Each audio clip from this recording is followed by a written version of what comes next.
History has always loved the winners, the conquerors, the kings, the visionaries who commanded stages and whose names filled the pages of textbooks written centuries after they were gone. We were taught, subtly and persistently, that greatness announces itself, that the people who matter most are the ones the world turns to look at. But what if that is only half the story? What if some of the greatest people who ever lived, the ones who rescued the innocent, who moved the arc of history, who held back catastrophe with nothing but their quiet conviction, what if many of them did all of that and then simply stepped back into the shadows? No monument, no applause, sometimes not even a name. There is a kind of person history rarely celebrates, not because they failed, but because they never asked to be celebrated in the first place.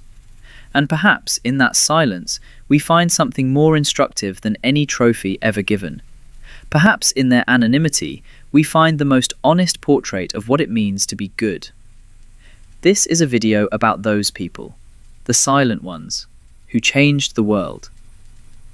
We live in a civilization that has made visibility its highest currency. We are surrounded every hour by the message that if something matters, it must be seen. That if your work is real, the world will recognize it.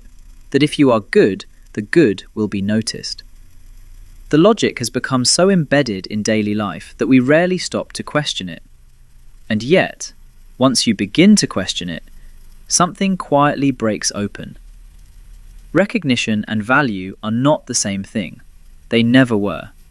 The food that fed someone was not made more nourishing by the farmer's fame.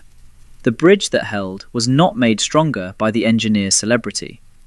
The child who survived did not survive because their rescuer had followers.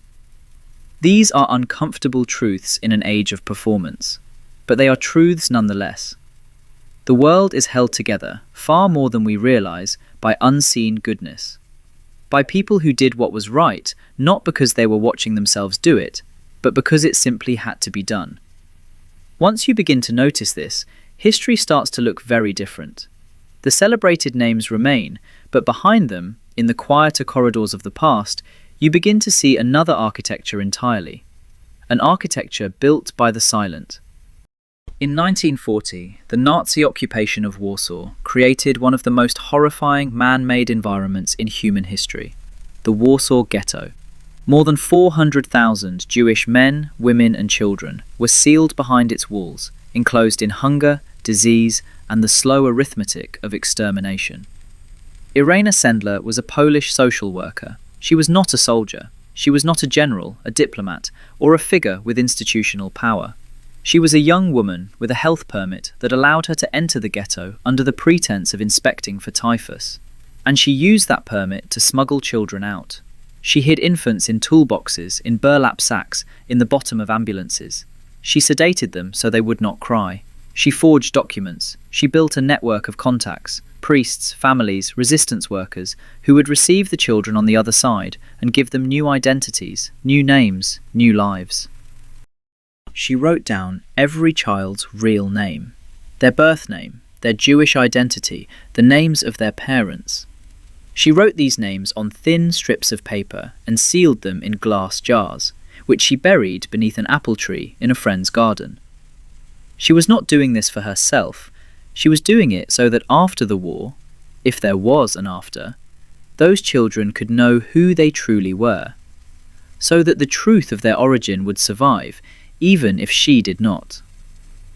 In 1943, she was arrested by the Gestapo. She was tortured. Her legs and feet were broken. She never revealed a single name.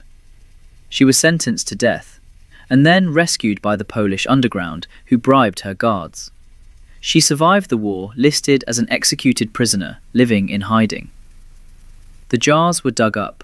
The names were recovered. More than 2,500 children had been saved. After the war, Irena Sendler largely disappeared from the historical record. She was not recognized by the broader world for decades.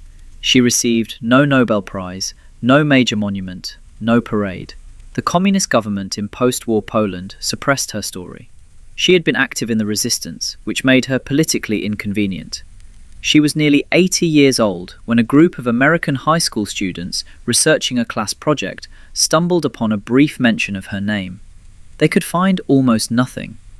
They wrote a short play about what little they knew, performed it in their school gymnasium, and in doing so, helped bring her back to the world's attention. She was nominated for the Nobel Peace Prize in 2007. She did not win. She was 97 years old. She died the following year. When asked, late in her life, why she had risked everything, why she had continued after being tortured, after having her body broken, after being listed as dead, she said something you can't forget easily. She said she felt she had not done enough. Not a performance of humility, not false modesty, a genuine reckoning with the gap between what was possible and what was done. She measured herself not against the applause of the world, but against the magnitude of the need. That is a different kind of consciousness than what we commonly see today. Before the Second World War consumed Europe, a young British stockbroker named Nicholas Winton was planning a ski holiday in Switzerland. A friend called him instead and asked him to come to Czechoslovakia, where Jewish families were desperately trying to find escape routes for their children. Winton went. He looked at what was happening, and then he organised the rescue of 669 children, arranging transport, forging documents, negotiating with bureaucracies, in the months before the war made it impossible. Then he went home. He put his papers in a briefcase and said nothing. He did not speak of it for nearly 50 years. His wife discovered the briefcase in their attic in 1988. The story became known only because she insisted on it. He was in his late 70s when he first appeared on a BBC programme and looked out at an audience of the people he had rescued, now grandparents themselves, and was told, for the first time publicly, what he had done. He wept, not from pride, from recognition. The particular shock of a person who spent half a century not thinking of themselves as a hero, suddenly confronted with a room full of evidence. In an age where goodness is constantly converted into content, where the act of giving becomes inseparable from the act of broadcasting the giving, Nicholas Winton represents something almost antique in its purity. He did it because people needed help, because children were in danger, and he could help. His silence afterward was not strategic. It was simply the natural posture of a person who did not think of his act as a story to tell. On August 28, 1963, more than 250,000 people gathered at the Lincoln Memorial in Washington, D.C. They heard one of the most famous speeches in the history of democracy. The march was a logistical miracle, 250,000 people, organised, peaceful, powerful, arriving from across a country that had not made their arrival easy. The man who organised it, who planned the buses, the portable toilets, the timing, the security, the permits, the sound system, was a gay black man named Bayard Rustin. And because he was gay, the leaders of the movement he had devoted his life to asked him repeatedly to step out of the frame. He stepped out, again and again. Not because he had no sense of his own worth. He had tremendous intellectual force, a brilliance that everyone around him recognized. But because he understood that the cause was larger than his place within it. His story does not simply illustrate humility, it illustrates something harder and more complex. What it means to keep building a thing that will not fully include you. What it means to give your gifts to a movement that asks you to stand slightly off to the side while someone else takes the platform you helped build. Rustin's greatness was not diminished by his invisibility. But his invisibility was not chosen freely. It was imposed.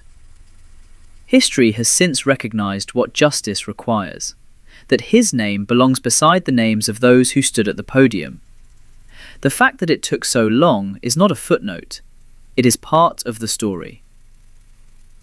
History often changes in laboratories rather than on podiums. Quietly, repetitively, across thousands of hours that look like nothing from the outside. Maurice Hilleman was a scientist who developed or improved more than 40 vaccines. Measles, mumps, hepatitis A, hepatitis B, chickenpox, meningitis. Entire generations, entire populations, have lived longer, healthier lives because of his work. Most people have never heard his name. He never named a vaccine after himself. He simply worked to help save lives. Frances Oldham Kelsey was a reviewer at the FDA in the early 1960s when a pharmaceutical company began pressuring her to approve a sedative called Thalidomide for use in pregnant women. It was already widely used in Europe and was being marketed aggressively as safe. The pressure on her was enormous. She was a junior official. She said no. She kept saying no. The drug, it was later discovered, caused devastating birth defects.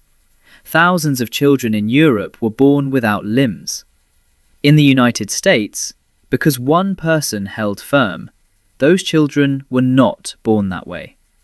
Because Frances Kelsey, without drama, without announcement, simply stayed at her desk and kept asking for better data. She was not looking for a hero moment. She was doing her job with the full weight of her conscience behind it. She continued working at the FDA into her 90s, preferring the quiet of careful work to the noise of public praise.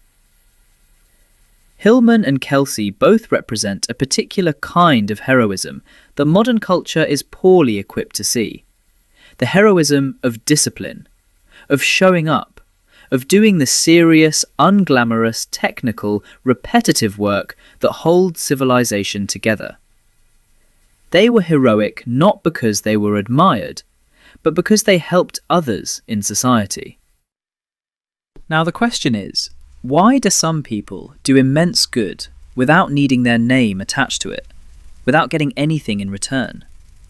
Psychologists have written about what they call the quiet ego, a state of consciousness that is neither self-aggrandizing nor self-erasing, but simply oriented outward. People with a quiet ego are not driven by status or the hunger for recognition. They are guided by an internal compass that points towards something beyond themselves. It takes a strong sense of self to stop needing the world to confirm it. The person who needs constant recognition is, in a sense, the more fragile one. Their sense of worth depends on a supply of external approval that must be continuously replenished. The quiet ego, by contrast, is secure. It does not need the world to confirm it. And precisely because of that security, it is free. Free to give fully. Free to serve something that will not applaud it. Free to do the right thing even when no one is watching, especially when no one is watching, because the act's value does not depend on its audience. Irena Sendler burying names in jars beneath an apple tree. Nicholas Winton placing his papers in a briefcase and saying nothing for 50 years. Frances Kelsey at her desk, holding firm against pressure that would have broken most people. These are not stories of fame or recognition. They are stories of people who were so clear about what mattered that they had no surplus attention left over for the performance of mattering. Many philosophers have been pointing at this truth for a very long time.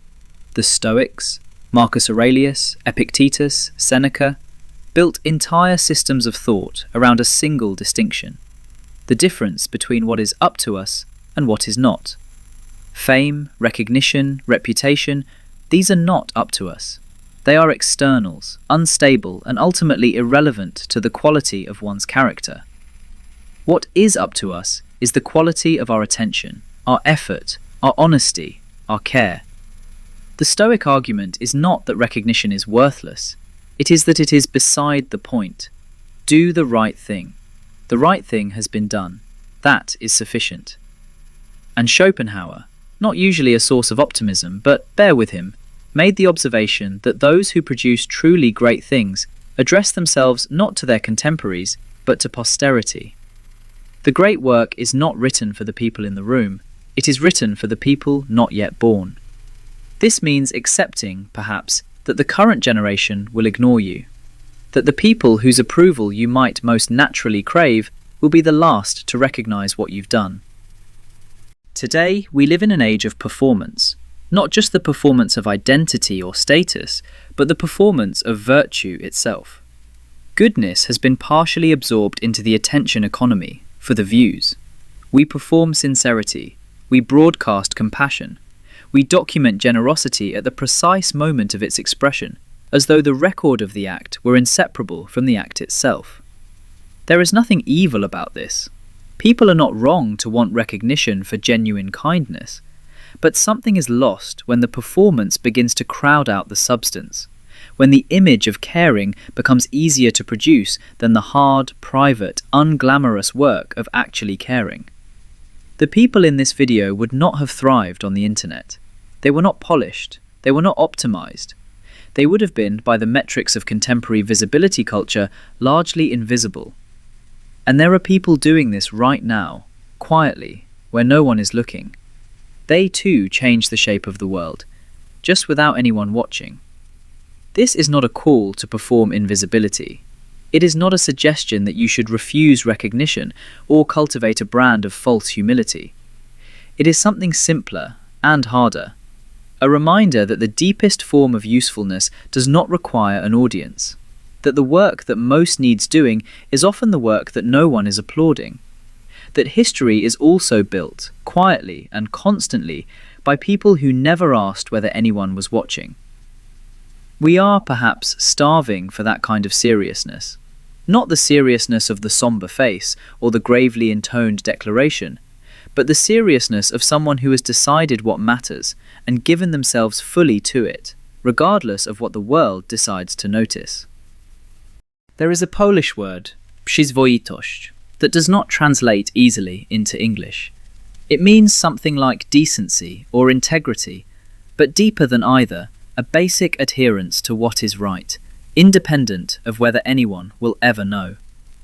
Irena Sendler had it, Nicholas Winton had it, Bayard Rustin had it, Maurice Hilleman and Kelsey had it. It is not a word about recognition. It is a word about the private relationship a person maintains with their own conscience. History remembers the loud. It celebrates the visible. But it is also carried, quietly, constantly, often without acknowledgement, by people who simply decided what was right, and then lived accordingly, regardless of the cost, regardless of the credit. Their message is not complicated. It does not need to be performed or broadcast. It simply is. You do not need applause to be noble. The tree you plant today, under whose shade you will never sit, is no less a tree for the planting. The name you write on a slip of paper and seal in a jar and bury in the dark may be the most important thing you ever do. The world does not always notice. The world does not need to. The act is enough.